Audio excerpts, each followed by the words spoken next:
morning. Magandang umaga. Nandito na naman ako sa aking garden.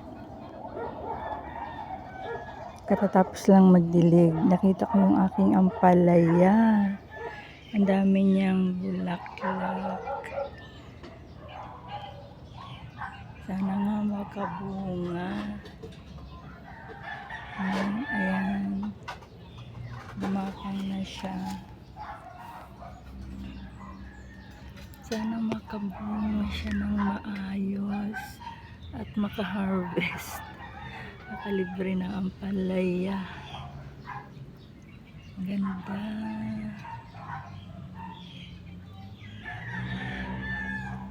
Ay, inaalagaan ko kasi sobrang init ng panahon.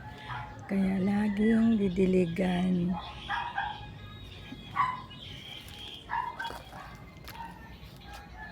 Ayan na siya. Gumapang na siya dyan. Nilagyan ko siya ng gapangan.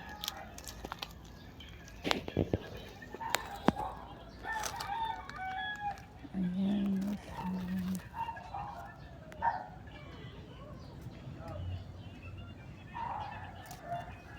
Yung aking mga okra. Merong papaya. Ayan mga okra yan, okra. Tapos meron pa doon. Ayan lang po. Update sa aking halaman. Sa aking mga gulay. Ayan, may mga kamatis na rin pa sibol. Ayan o. Sana nga tumubo.